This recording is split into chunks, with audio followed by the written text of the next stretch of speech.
Today we have two special guests. Of course, we're continuing our series for Mother's Day, and we're excited to upload these episodes every other day of the week just to highlight some special women who are mothers, and we undoubtedly have two of those tonight. We're going to start with Brittany and allow her to introduce herself. Tell us a little bit about who she is, where you work, where you live, things like that. All right, well, my name is Brittany Suttles. My husband is Drew Suttles, and he is the minister at the Church of Christ in Quitman, Georgia, so we're really far down south. I have 4 children, a 6-year-old boy named Jackson, a almost 4-year-old girl named Henley, and then we have twins that just turned 2 last week. So I actually stay at home with the twins right now. I'm not employed, so just to stay-at-home mom. Oh, you employed? Yeah, I don't get a paycheck. Maybe I should say that. Well, glad to have you on, Brittany, and welcome to Fourth Quarter Christianity. Me. Yes, ma'am. All right, Simona, if you would, just tell us who you are, where you're from, where you work, things like that. Okay. My name is Simona Mack, and I am married to Christopher Mack. He is active duty Air Force. We're stationed currently in Virginia. We've been here for a few years. We have 3 children. Our oldest is 14, Anaya. Our middle child is Nevaeh, and she's 12. And we have a son, Jeremiah, and he is 4. I currently do not work outside of the home. I've been home pretty much since Anaya was born. So in that time, just honing those skills, being out with the kids. Well, there we go. See, they getting paid by the hours they spend with the kids. That's what I'm talking about. That's some hard work in there. Yeah. That's very important. So, well, we're glad to have you both, and we're excited to get into the conversation to talk about do it yourself, right? And I'm super excited to learn some things, and I think it's going to be very fun. So I'm going to yield to the wife and let her ask the first question to get us started. All right, ladies. Now, what is the meaning of DIY to you guys? So what's the meaning, the purpose? Like, what does it mean to you personally? And we'll start with Simona. Okay. To me, I really thought about this question a lot. It just means having the opportunity and the ability to take the time to learn a new skill, first of all. And second of all, just earn the experience of doing the thing, whatever it is, whatever skill that is. But also learning to see things that they go from raw materials to an amazing completed job. So to me, DIY means more than just doing it yourself. It encompasses that whole learning process of having that idea or even getting that inspiration from somebody else, and then making it come to fruition through your own work. And the pride from that process is wonderful. So I love that. Yeah. Brady, what's your take on it? That the opportunity to learn, that is exactly what I was going to say. And I also, having the kids at home with me, I use it as an opportunity to teach as well, like to really show the kids, hey, you can do this. You have to work for it. But you can do it yourself if you want to. You just have to be willing to put in the work. And it's a really good opportunity to show them that it's also okay to make mistakes. Because in DIY, let me tell you something. There are so many mistakes. And I think it's so important to show your kids it's okay to make mistakes. You just have to be willing to put forth the work and work through it. Man, see, that's one thing I think most people don't get credit for. It's like once you make one mistake and then someone try to continue to encourage you, like, oh, it's just one mistake. We can continue to progress and move forward. Some people kind of beat themselves up a lot. And yeah. I never got that perspective from DIY. Like, yeah, you do make a lot of mistakes. I never thought about that neither. Yeah, I just thought about like, man, you get to do something pretty cool. But when you highlighted the mistakes part, I'm like, yeah, I didn't think that about DIY. Like also, when them just explaining that, I'm thinking about like the life lessons that can be taught. Like Brittany said, that's an opportunity to teach, not just to learn, but to teach her children. Like, oh, you gotta make mistakes and rebuild. Sometimes you gotta start from the beginning, even. That's true. So life lessons, I like that. And I think I like it. I also wanted to go ahead, Simone. I'm sorry, I yield to you. I was just gonna piggyback off of that, like complete life lessons, because it applies not just to the project that you're working on, right? I mean, like for myself, I tend to lean towards, perfection. I want it to look exactly like it was supposed to. So I do like beat myself up about it. But the truth is, no one else usually notices that mistake but me, So if I don't point it out to you, more than likely you won't. So that's also teaching me the humility and the patience to say it's okay to make those mistakes, and it still functions. More than likely it still functions for what it was intended for. And even when there are mistakes, they're beautiful because they're me. It's not something that was just on an assembly line. It was just everything that came out of that shop was perfect, but I can see that I put that dent there, or I remember exactly when the hammer fell on it, It's just a beautiful life lesson that it's okay to make those mistakes and to not beat yourself up about it. So for sure. So I'm curious, what I'm getting from both of you, okay, it's something that you get to learn, you get to also instruct. Both of those take time. Off the top of my head, I'm just wondering, how much time does it usually take to create one project for either one of you? Oh, it depends on the project, really. But I can tell you right now, it always ends up taking me 2 to 3 times longer than I originally planned for it to. Yes. Because if I'm like, okay, this will take a week, it's usually like a month and a half, and then I'm so glad I'm not the only one, because I every time, and I love Chris, and we've been married for 17 years, and I'll say, he's like, okay, how long do you think that'll take? And I'm like, all right, like, if I work this weekend and maybe a day or two through the week, I could have it done by next Saturday. Next Saturday, all of your stuff is still just sitting there waiting on you. He's like, okay, great. And then next Saturday comes and he's just like, do you want me to give you a few more hours? And I'm thinking like 2 weeks. Well, I can see that. That'll be me. I'm like, man, how much longer now? You said next week? Yeah, no, I like that person too. I like that. He doesn't even ask anymore. He's just like, okay, all right. She gets done when she gets done, right? Yeah, exactly. No, I like that. I mean, I'm really curious, right? So this one, and just to be totally honest, this question came from me. Like, what sparked your interest in DIY? Like, in what ways has it benefited you? Maybe you can share some of those things. And Brittany, we'll start with you this time. So really, I thought about this question a lot. It goes back to middle school. I've always seen things and looked at the price and been like, you know what, I could probably make that myself. And no, it might not always be cheaper, but it would be more rewarding for me. And so my very first project that I actually did that started the whole DIY process for me was this brick wall in our dining room. And I love the look of brick, but brick is very pricey. And, we were working on a small budget. So I got online and I just found a more frugal way to do it.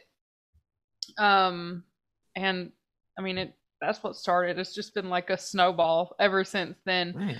But yeah, it was definitely the idea of, okay, I can do this myself. It would be more rewarding knowing that I did it myself. And usually it's cheaper in the end too. So that's an added bonus, was just being able to save money. I like that. Simona, what's your thoughts on it? Very similar story. Since I was a kid, I remember one time I took apart a VCR. It was broken, and my parents were going to throw it away. So I asked them if I could work with it, see what was wrong. And they let me take it apart and put it back together. And I think that was the moment that I realized and remembered, I like seeing the inner workings of how this goes. And that began my journey for, pursuing engineering degree. But as far as actually doing work, one anniversary, Chris and I, we try to find creative ideas and not just spend money on each other, just frivolously. And I asked him if I could just have some tools for our anniversary, and he invested in that because we had tons of, furniture from big box stores that they break down. And I was like, I could totally build it. And I looked up some plans and I built our first coffee table and end tables to match. And it just blew my mind that, I took some stuff from Lowe's and here it is. And it's still, I don't even know how many years later, still in my living room now. So it's just to have that opportunity to invest in me and in my skills. I just wanted to take the time to learn something that I knew I could, figure out in time. So hold on. I see there are two things. I love listening to people explain the questions because I always get an answer that usually sort of blows my mind. And one, I start with you, Simona. So investing in yourself, like, could you, if you don't mind, elaborate a little bit on like how can one invest in his or herself by doing projects for themselves without spending money frivolously? So, I mean, okay, we needed a coffee table and an end table. We could have taken $500 or whatever the case may be to go and buy a set and be done with it. But instead, we took that money and invested it in the tools necessary in the wood to build it. And in that, buying the tools started the process for me to be able to continue to do projects as they came as a need. So I invested in the ability to learn with quality tools instead of just buying and being done with it. So it was definitely an investment in me because it was, I wouldn't say a gamble, right? I mean, I was going to use it. Right. But we did take a good amount of money and buy all of the stuff that was required. But that was a way more rewarding, even if it turned out to be nothing, right? Let's say I built it and it just broke down. It was way more rewarding to have that experience than just going to wherever and picking out a set together, even together, it still was way more. Man, I like that. I got to take that. I mean, I say I'm the type, I'm just going to be honest. Like I would just go and buy it. I mean, if I see something, or I mean, if we see something around the house that we need and it's missing, we just kind of pick up, go out and buy it. And, but I give credit to you. You have been building some stuff. Well, I don't know about building, but I consider myself the one who repairs things. So I don't build it.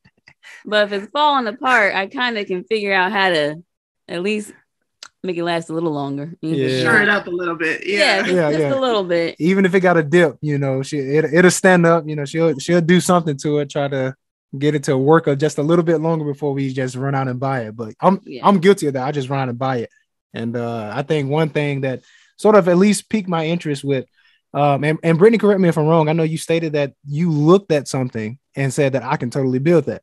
Like, so would you say that if a person wanted to begin and start this journey, that they have to have some sort of self-confidence about their own skills at the time, or at least not be afraid to mess up?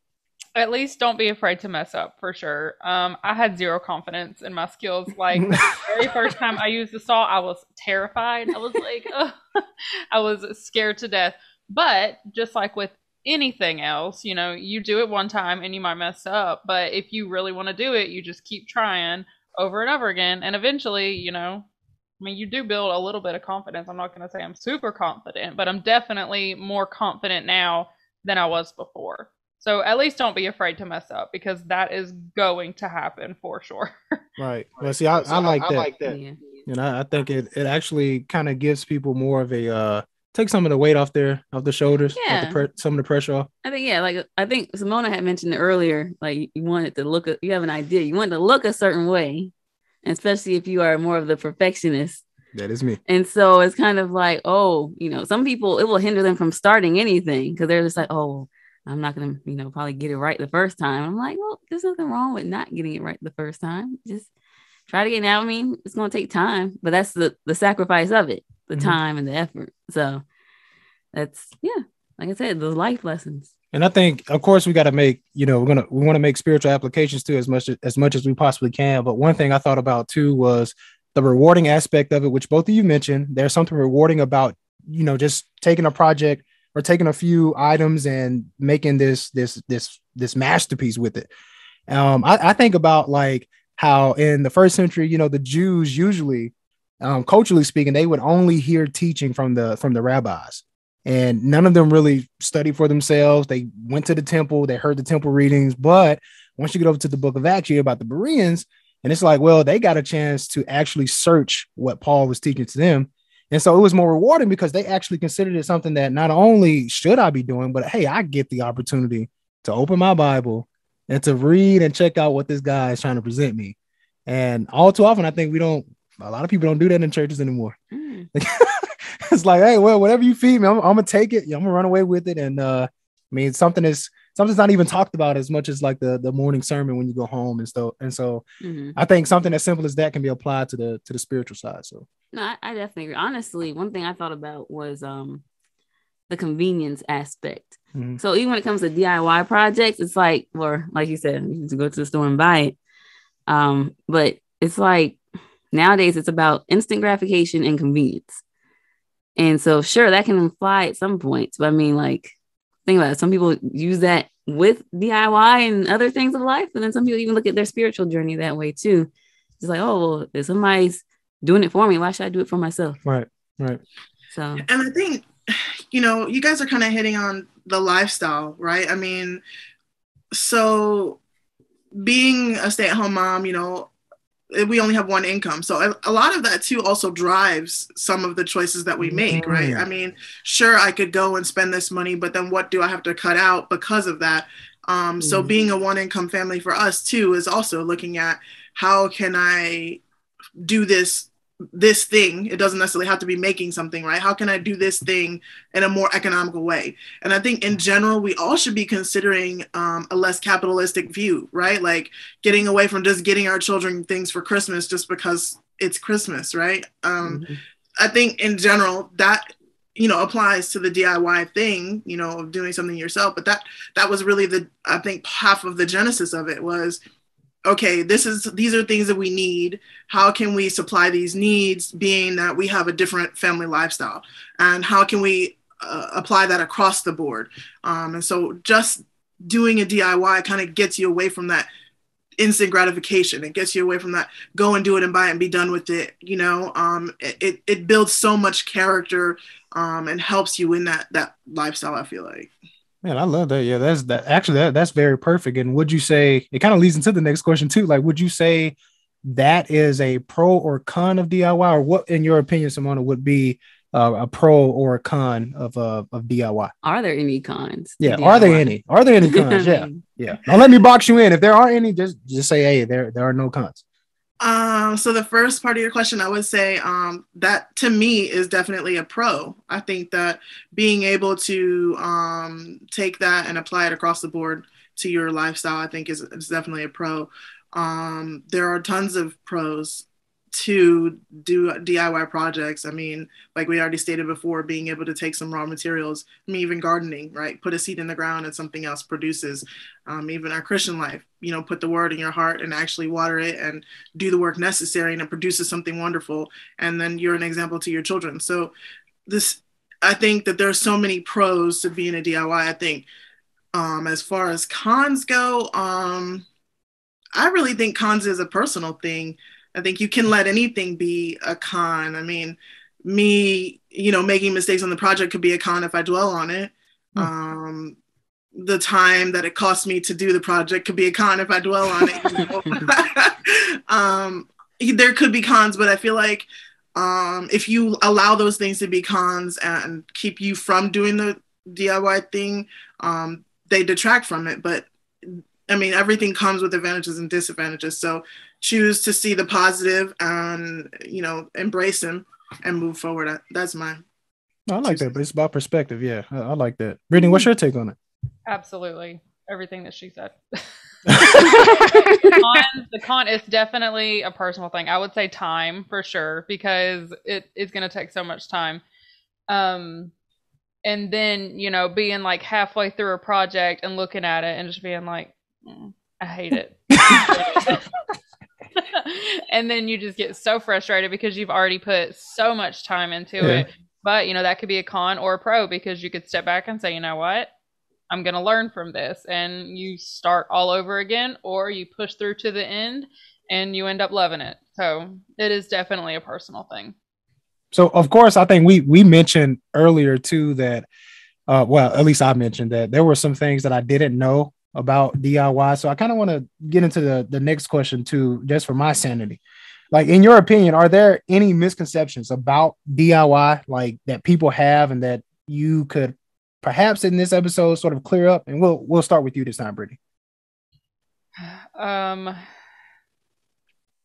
think a lot of times when people think of DIY, they think that so whenever you're doing things yourself in your home, a lot of things that I hear is that it's going to take the value away, because people are going to walk into your house and they're going to be like, oh, they did that themselves. I can tell that they were trying to save a buck. And that's definitely one of the biggest things that I hear a lot. Also, when people, like when we go to Home Depot, and I see this all the time, like if me and Drew go to Home Depot together, they automatically look at him and they're like, what can we help you with today, sir? And he's like, yeah, I don't know anything. You're going to have to talk to my wife. And so, but I think, you know, we're starting to reach a point in time now where it's not as uncommon for, you know, women to be walking into Home Depot and buying power tools and doing it themselves. So those are definitely, I think, the two biggest misconceptions, is that it's a man's job and it's going to take the value away from your home.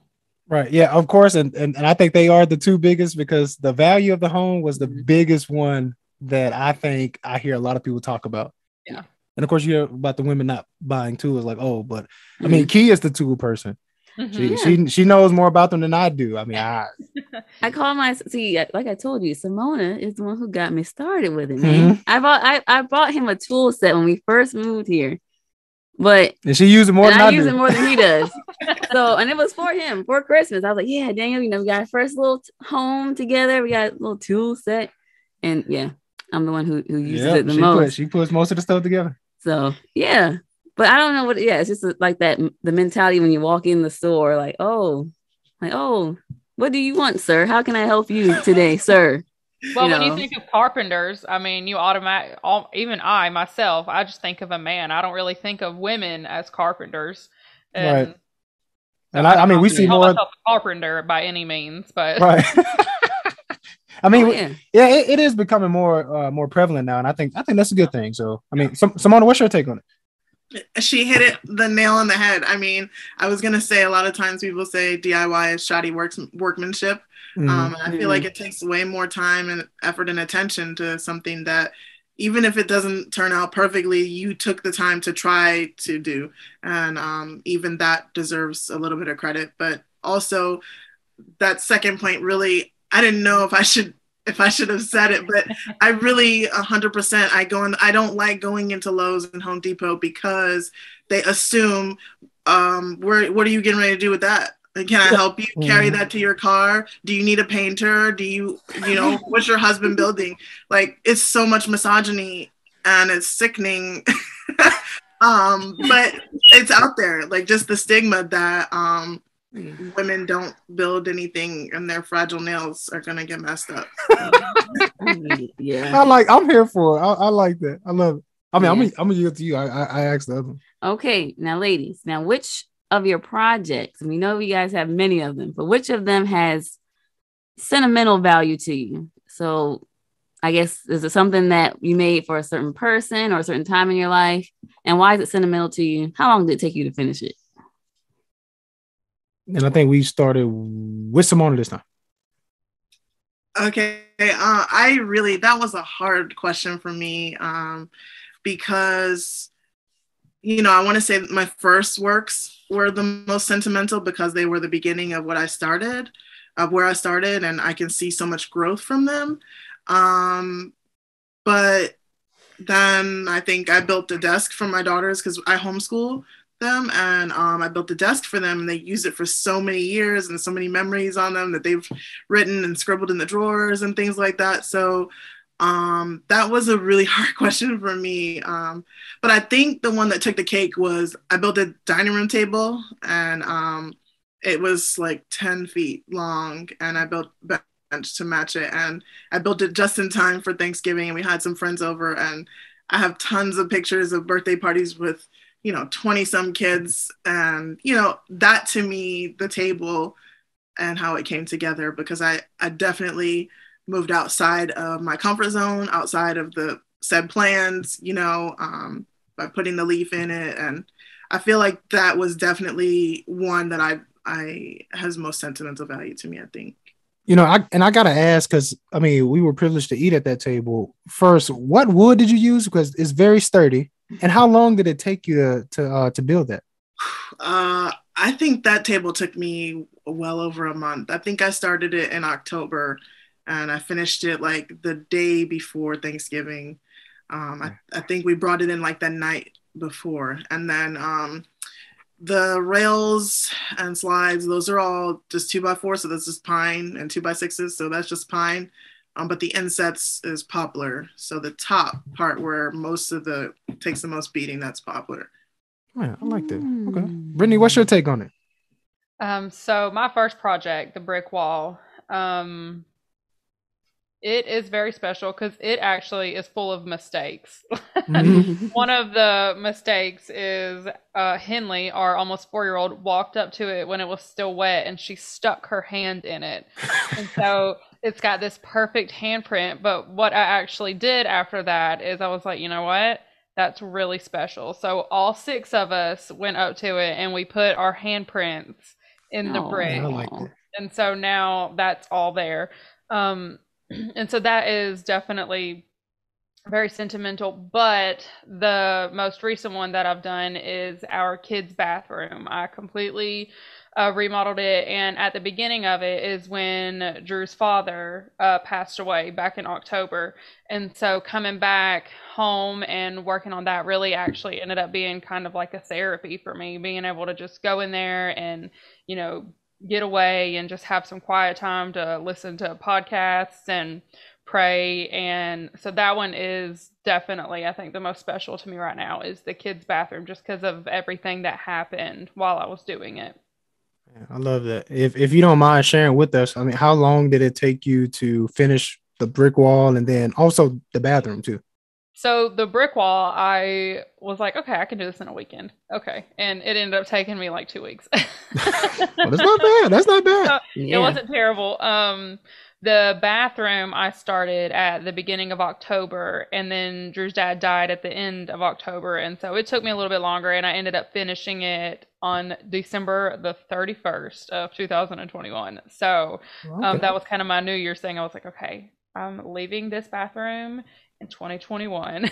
I love it. So it took about 3 months. So I'm sure the kids love it, right? They love the bathroom. Yeah, and Drew's mom is actually living with us now, and she uses that bathroom too. So, well, that's cool. I love it. I love it. So I'm curious about this one. I mean, I think this is going to help me. So, in your opinion, and we're going to start with you this time, Brittany. In your opinion, what is one of the most expensive items people pay for that if they built it themselves, they would come out cheaper? So, with the prices right now of lumber. That's really hard to say, but I would say any like solid wood furniture that you're gonna buy. For me, I looked a lot into bunk beds because we have 4 kids, and so for bunk beds that you buy, just in the store, you're looking at spending anywhere from $300 to $500 just for like a basic set of bunk beds. If you get into the fancy ones that have slides or they look like little houses, you're looking at an easy $800 right there if you purchase it, whereas you could make it cheaper if you do it yourself, depending on the materials that you use and how extravagant you're wanting to go. Another one I would say is built-ins, like the shelving units that you put beside fireplaces. We actually had some quotes for those, and we were quoted anywhere from $3,000 to $5,000. Easy. And that's just like for basic, and you could absolutely do that cheaper if you do it yourself. Absolutely. I love that. Simona, what's your take on it? I would say it was kind of hit on before, but I would say a bathroom. When we sold the house, I did the half bath that was downstairs. The cabinet itself was fine. I just took the top off, put a new top in. I bought an above counter sink, and I bought a faucet and had it sealed and ready to be used within 12 hours. I mean, it was literally, and then I also tiled, around with subway tile. So I think that's one of the biggest things. People think, oh no, like a vanity is $200 or $300 or whatever. I mean, you don't have to spend the money that they say that these things cost or the labor, on any project, you automatically get the labor back. I mean, your time is valuable, but you pay yourself in experience and the gratitude, the just being proud of what you've done. But definitely, I think a half bath vanity, is super easy to do on your own. I like I'll that. kind of piggyback off That, that because any kind of tile work or laying any kind of floors, it is so much easier Yes. than you think it is. Yes. And you will pay so much money to have somebody come in and install tile and lay new flooring where you can save a significant amount of money doing that yourself. And it's really not hard at all. I would say tiling with basic subway tile is a really good project for somebody to start off with. Okay, so for people who doesn't understand the language, could one of you just elaborate on subway tile? What is that? I mean, I assume it's a type of tile. You don't get it from White Subway. rectangle tile. Just a Oh. small, no, you don't get it from Subway. All right, It's all just right. like small rectangular tiles, just the basic white tile. That's all that is. Okay, and could you just trying to think about practical ways that we could at least sort of maybe summarize like how you would do it, put tile down. Would one of you mind just going through the basics of laying down tile, maybe in the bathroom? You can go ahead. Okay. Well, you just have a mortar, which is a tile adhesive, which is just like a glue for tile. You put it on the back of the towel and then you stick it up on the wall. You serious? Yeah, that's about it. If you're doing like a shower, you're going to have to waterproof it and things like that. But yeah, and there's even like these adhesive mats that you can buy, muscle bound. I've used them before in my laundry room and in my kitchen. Yes. And it's just like a giant command strip. You peel the back off, you put it on the wall, and then you just stick the towels to it. Yeah. That was what I was gonna say. I mean, it's really safe to do in a kitchen or in like a half bath where it's just a splash sink or something like that. Right. To do the muscle bound, it takes the need for the what is it, the mastic or whatever it's called. The mortar and the adhesive, and the mortar can get really messy. Yeah, and especially if you just had counters installed, I think that's probably the biggest, the easiest probably thing that you could do. I feel like if you were gonna think of something, get like a lot of people, they go into a kitchen, especially even new construction, they might charge you an upcharge if you wanted to have a backsplash.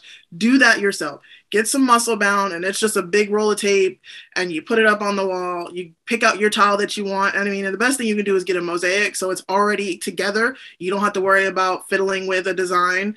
You slap that up all the way around, and you could get a wet tile cutter, and you can rent that from Home Depot, like $25 a day, I think, or something like that. Put that up, and then you just grout. They have pre-made grout if you wanted to go that route, but pre-mixing grout isn't terrible either. Mix your grout, push it in, wipe it off, and you're good to go. Like, you literally could do a kitchen backsplash in a day with the muscle bound, like start to finish in a day. Man, see, I wanted to do a backsplash if I can get it out. I wanted to do that. Okay, yeah, I say, of course, we're at the current place where we're renting, so we can't really do so much. Yeah. But I was like, oh, is there a temporary one I can snatch off before? No, I like that. Yeah. Leave or something like that. But I mean, when you said it was easy, I wasn't trying to mitigate the work that's involved, but I didn't know it was that easy. It is. Now there obviously is. I mean, it can get tedious if you have to do a whole lot of cuts, but it really is very, very simple. I like that. Nice. Okay, ladies. Now, I did have a question as a newbie myself still. What is the first thing that I should consider before starting a project? So, I mean, I know Brittany mentioned earlier about like, okay, depends on how elaborate you want the project to be, how you pretty much want it to be, your standard for the project. But what should I consider as far as materials and tools, all those things? I think we start with Brittany this time. A budget. You need to make sure that you've got, you need to have, I mean, I don't sit down and write down and figure out exactly how much something's going to cost, but I do have a general idea of, okay, this is how much, lumber is right now. I'm going to need paint. You need to make sure that you're going to be able to see the project through from start to finish and not, get halfway through redoing your kitchen and run out of money, and then you're just stuck in a kitchen without countertops or something like that. And then you just need to make sure you're gonna have the patience for it. That's definitely am I going to be patient enough to be okay with the fact that I'm probably not going to be able to get this done in the 1 week that I thought that I could? I like that. Yeah, that sounds like some advice our Lord gave us. Count the cost, right? Make sure you have enough to start to finish. All right, Simona, what's your take on that? That was exactly what I was going to say, that the Bible tells us to count the costs. And I, on the other hand, I do literally write down, okay, this is how much the 2x4s are going to cost. This is how many I'm going to need. And then I also put a contingency in because I'm going to make a miscut. You know, I'm going to mess something up. So count the cost. And then also have somewhere to store your scraps. I think that's probably something to consider too, because, you know, you're going to have extras and you're going to need somewhere to put those things, and they're going to compile. So, you know, even be open to thinking about other small projects to use that scrap wood for, because otherwise you end up a garage full of stuff.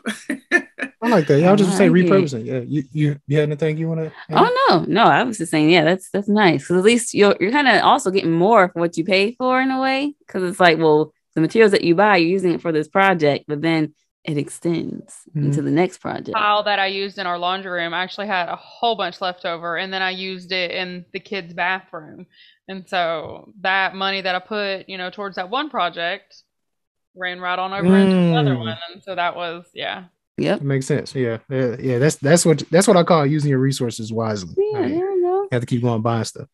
I mean, so here's the next question for you. Like, so both of you already mentioned, of course, your mothers, and you both mentioned that you stay at home with your children.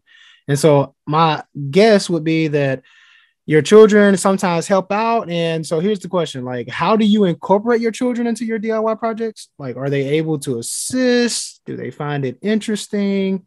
And we'll start with Simona this time.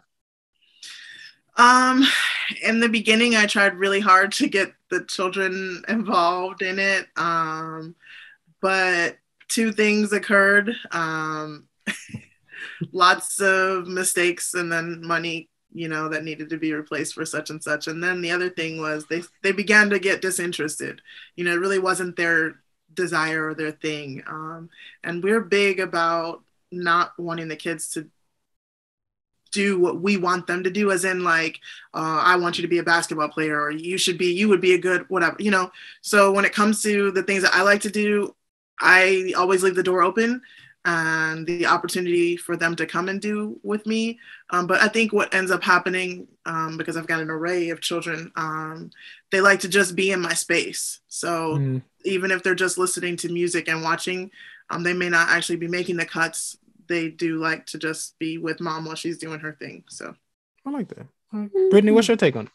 Yeah, so I have most of my children are younger, you know, like I said, 6, 4, and 2. And so they do love to help mommy with her projects. Obviously, if I'm using my power tools and things like that, then I'm like, okay, no, you can't help mommy with this. But if it's, you know, painting a wall, I don't always put paint on the paintbrush, but I will give the twins a little paintbrush and just let them, you know, think that they're painting. But Henley, our 4-year-old, she is obsessed with all things DIY, and she wants her own little tool set and things like that. And so I definitely do let her help me, you know, if we have like a screwdriver, or if I'm screwing a nail in, I let her turn it. And then just including them in ways, like I said, with the brick wall, just like putting their little handprint on it. And in almost every room of the house, I've let them design their own artwork for it. So like I pick out the paint colors, of course. But then like I give them these paint colors, and then they can paint a picture and it goes in the room somewhere. And so even if they're not directly involved in a particular project with me, I try to keep them involved in some way. But like she said, I don't force them by any means. If they like it, then that's perfect. But if they don't want anything to do with it, then they don't have to. And that's absolutely fine by me. So here's a question. I think I meant to ask this at the beginning, but it sort of even is relevant now. I mean, would you say that DIY is more so of a concept that you can apply to other things, right? Say like if I know both of you mentioned that maybe the children aren't interested in doing, you know, certain projects, but other things that they might need some motivation in, right? Like I don't have to necessarily do this for you, but as mothers, I mean, could you just speak to the mindset of actually being sort of independent, or how you help your children be independent to know that they can do certain things for themselves by themselves. And Brittany, we'll start with you. I am so big into letting my children do things for themselves. It is one of the most important things. From a very young age, I mean, I'm talking like 6 months old, whenever you introduce foods to your baby, just letting them feed themselves. And now, we've got the twins obviously don't pick out their own clothes, but Henley, our middle child, we let her pick out her own clothes. Like, she does that herself. And anything that you can let your children do for themselves, let them do it, because that's going to teach them, the independence, and independence is so important. I don't think that you should teach your children to rely on anybody else. They need to rely on themselves. And so just showing them, mommy could pay somebody to come in and do this, or we can just do it ourselves. We can learn and we can grow from this. And I mean, there's so much spiritual application too that comes with DIY. So if you think about, the woman in Proverbs 31, she was a DIY woman if I've ever read of one. It says in there, in verse 13, she willingly worked with her hands. She made clothes for her family. Like, she did all of this stuff. She was strong. She worked day and night. So she took care of her family during the day. And then at night, she worked to provide for her family and to make nice things for her family. And then, it said she was busy, but she also took time for herself and she rested. And then, there's Titus 2, where it's the older women teaching the younger women. And it actually talks about being a homemaker. And I think that being a homemaker that's a big DIY. And I think that's different for everyone.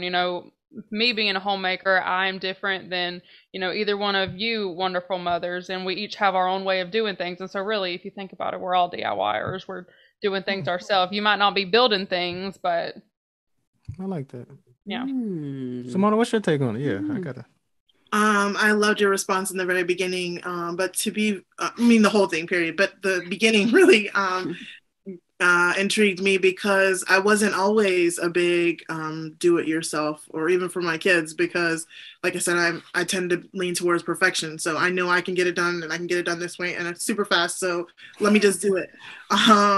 And I learned, though, that I don't want my kids to, when they grow up, I don't want them calling me trying to figure out what to do. They have to have that independence, and I have to trust them.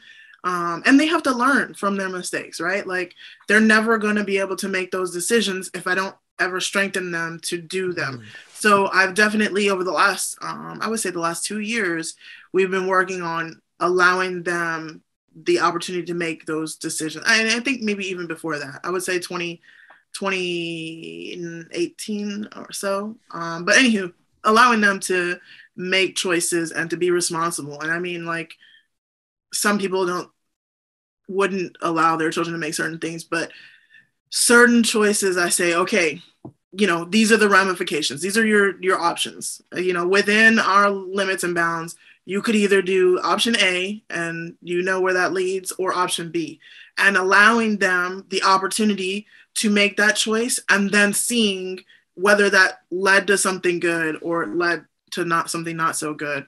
And so empowering them to make the choice and to have a healthy response to whatever the outcome to that choice was. So just giving them the freedom to choose whatever path that they want. But like you said, I mean, DIY comes in so many different forms. It doesn't have to be woodworking. It doesn't have to be building furniture or, tiling. It could be, sewing. It could be, a garden. It could be anything. And like you said, being a homemaker, there's so many different opportunities to do whatever, to be busy with your home and your family and your husband and your children. So just allowing them the opportunity to grow into their own person has really been a journey for me.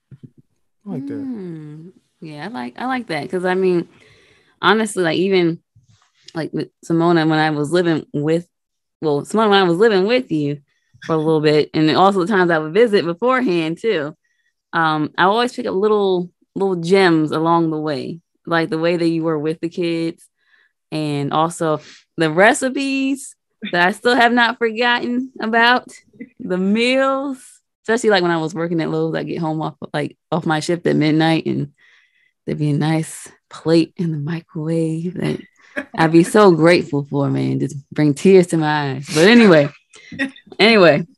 But yes, like even with that, like when it comes to making like even meals, doing that yourself, and those ingredients that come together to make this great meal that's, you're serving your family, you're feeding everybody. And I think nowadays in society, it's like, it's about the bounce, the go. Okay, how can I get it done quicker? Who can do it for me? That kind of stuff. I think the independence is the biggest thing that carries along over generations, really. Mm-hmm. So, yeah. And that's one thing. Yeah, that's one thing I wanted to pick back off of too. Like, the reason I sort of thought of the question even is, I mean, God expects that of his children, right? Like he asks us to do something, right? Like even going all the way back to Genesis, right? Like he tells you what not to do, but you still have the freedom to choose something. And the fact that you have the freedom to choose means that God trusts you, number one, to choose a certain path that would obviously lead to good.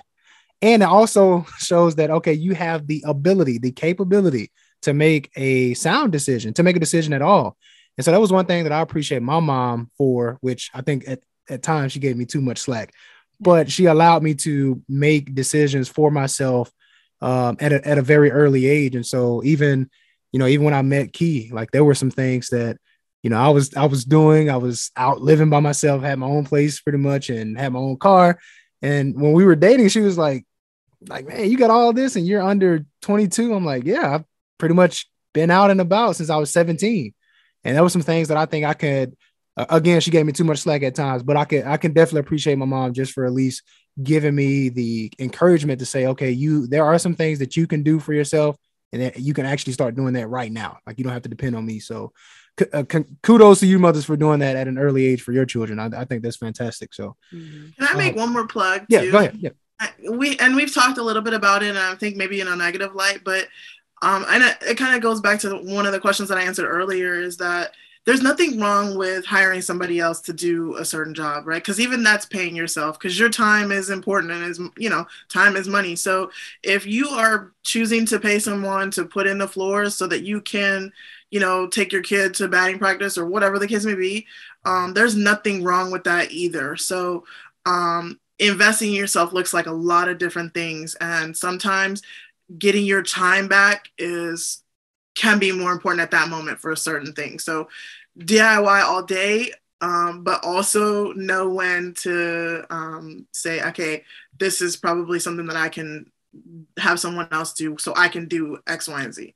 Of course. Yeah, I love that. Thank you for making that clarification too. Yeah. I was gonna say some because even sometimes, especially like for newer moms like myself, even it's like, man, if we can just eat today, I'm happy. Like if we're eating and we got clothes on our body and they're clean clothes, and I'm like, okay, we're just, the basics.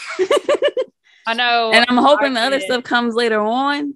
Yeah. Like for me, I'm at that stage now where I'm like, okay, Lord, if we can just be healthy and eat a decently balanced meal, I'm okay. A comment that I get a lot is, how do you do it all with 4 kids? And I don't.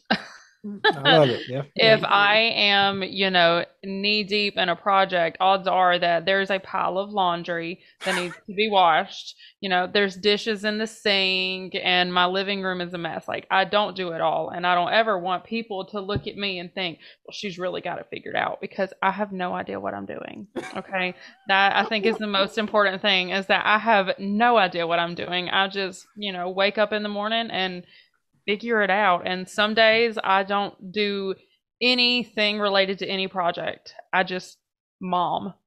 I love that. I'm a mom and I'm a wife. I'm a Christian, a wife, and a mom first. And then, I do DIY after that. But like you said, it is a struggle just to have food on the table and clean clothes on your body sometimes. So a lot of times my babies are walking around just eating a bag of veggie chips. That veggie chips, so I can at least feel better about myself for feeding them chips, Boy, I'm laughing because that's us. That's me. I was about to say, she does the same thing for our son. Like she opened the bag, she just give it to him, and he's walking around. Just let him go. Yep. I like that. You're not alone, I promise. Okay, now as you guys are, it's real, man. I'm telling you, like it struck a chord with me when she said it. It. Did. Like, I honestly thought she was the only person that did that, but that's No. nice to know that whip she's it not out. alone. Here you go, Byron. And he loves them. But okay, as you guys are, as you know, experienced with all of this, what resources have you guys stumbled across over the years of doing this that you would recommend to other people, like just new DIY moms who want to get started? What resources do you have to recommend? Any particular stores, websites, anything? YouTube. Yes. You know what? Yep. Yep, that's it. YouTube is it. Yeah. Simone, how about you? I would second that. YouTube. One of my favorite builders is Anna White. She's online. She's got tons of plans and now lots of videos and stuff. So she's on Pinterest and everywhere. So Pinterest, but Anna White is one of my favorite builders. YouTube, you can find any video for anything. A couple of summers ago, we did a tune-up on my Explorer, and we did it with the video. I mean, completely took the heads out and changed out the spark plugs. Like, I would have never, but I know when I went into the place and the guy was like, "Oh, $1,700," I was like, "No." Oh, yeah, I like that. Nice. Okay. Well, hey, YouTube and Pinterest, those are two go-tos. Yeah, I use Instagram a lot as well. Okay, yeah. Instagram. Instagram's got a lot, yeah. And what was her? You said Anna White, right? Anna White. Mm-hmm. Okay, yeah, I like that. So we'll put this in the show notes, obviously, but yeah, I try to that way so people can go back and check out some of the resources that we give. You want to take that one? Yeah. Okay, now would you ladies recommend or encourage other moms to do DIY projects? Why or why not? Could you guys hear me okay though? Yeah, I think we start with Brittany this time. Okay. I know I leaned over. That's hard to say. I would always say yes. I encourage everybody to at least try something one time. That's just really got to be a thing that you decide for yourself, because like Simone was saying, sometimes it's not worth it. Sometimes it's worth it just to pay somebody else to do it. It really is just going to come down to if you want to or not. Because if you invest the time and money into tools and then starting a project and then halfway through it, you're like, okay, I hate all of this. I don't want to ever do this again. Then, that's kind of, I'm always going to say yes because it brings me so much joy. But what brings me joy may not bring everybody else joy. Right. Yeah. I will say at least try it one time, though. All right. Simona, what's your take? Again, 100% agree. I say, even if you don't like it, you've learned something about yourself. So try it and try lots of different things and lots of different methods. And if you have anybody in your life that already has the tools and things like that, ask to hang out in their garage with them, hang out in their workshop with them. But absolutely, whatever it is, in their craft room, in their garden, hang out with them and try it at least once. I mean, I'll yield to you for the last one. I think that's pretty special to ask as a mother yourself. So okay, now what practical advice would you give to moms and even dads who are interested in DIY projects, just starting or both? And we'll start with Simona this time. I feel like we've kind of covered that a lot in the conversation. Is be open to the reality that you're going to make mistakes, and having the perspective that it's okay because we're human. We're going to make mistakes, and to find beauty in them. To not give up midstream, like Brittany was saying, don't see that there's so many problems, so many issues. Sometimes taking a break, a day or two, and you have time to mull it over and come back to it. Like, oh, well, what if I tried it this way? And you can totally save a project or turn it into something completely different. And it's just as valuable. So I'm just a big proponent of self-growth because if nothing else, if you hated that whole thing, it didn't work, the chair ended up being, scrap, you learned that this specific thing didn't work. So my thing is, be open to learn about yourself, be open to at least try it, and realize that you're going to make mistakes, and that's okay too. All right, Brittany, what's your take? I agree with everything that she said. Kids, if you think about it, they are learning every single day. When you have a younger child, they're learning to walk, and they're going to fall more times, than they can count just in the first day or two. But what do? They keep getting back up and they keep trying. And, so I think it's important that your kids see you make mistakes, and they see, that their failure is a normal part of everyday life and DIY. It's how you react to it and what you do and what you learn and how you, move forward with it.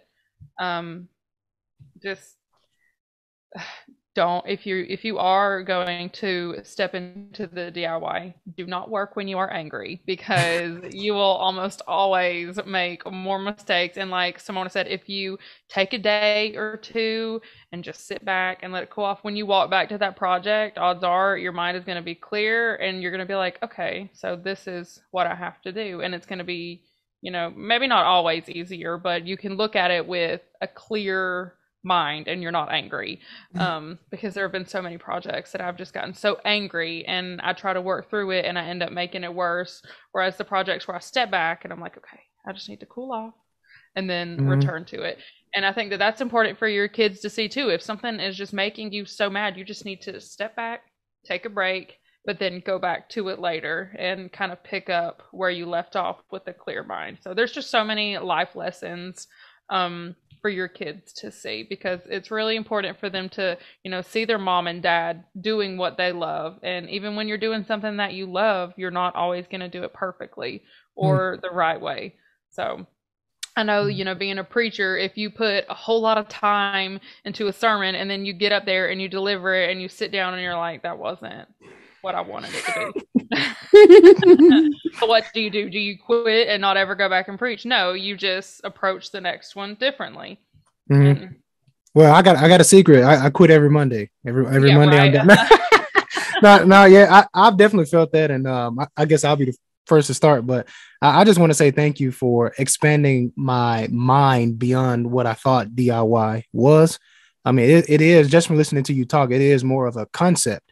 And it's something that I think I can walk away right now and apply to every facet of my life without, necessarily having to build things, but I can apply it in my spiritual life, academic realm, and so many other things, and especially, of course, Jabari. We can help him out with that too. So, thank you, ladies, for me personally. Thank you for even allowing me to be on, because I know this is specifically highlighting mothers. So I'm just, in sort of spectating a little bit, looking around, asking questions. So I feel like I'm just here for the ride, really.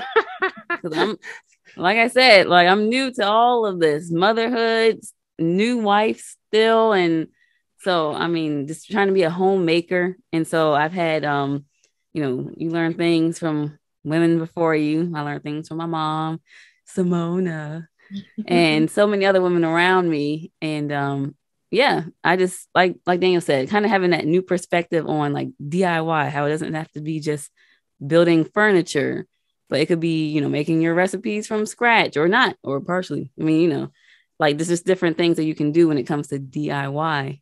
And so, kind of also the independence part of it. I think that was one that a big one for me too. Yeah, it stuck with me because being as independent as we can, but then also knowing when we do need to reach out for help.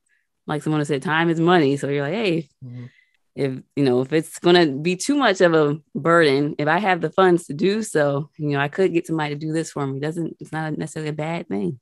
Right. So kind of having that balanced perspective on it. Yeah, and I think the last two application pieces of it anyway that I remember was it's rewarding, number one, to do something for yourself. And I'm not saying that you can ask for help, but it's rewarding just picking up something like straps and then making this this work of art at the end, and is beautiful, and it's beautiful in its own right because you built it. And so, and then also the instant gratification piece, which is huge. I mean, that is absolutely huge today. Like, you get to take the time to be patient, to watch something unfold, and it's not going to necessarily happen in a few minutes or a few seconds. So you got to take time with those projects. And so I've definitely appreciated that, and look forward to. But then it pays you back. Yeah, yeah. Which one of you, was it Simona that said that? I don't think so. I think Simona did say it. They both said it in their own different ways. Yeah. But yeah, Simona, when she talked about the bathroom. Okay, yeah. Oh, yes. Yeah. Well, I like that. Yourself, yeah.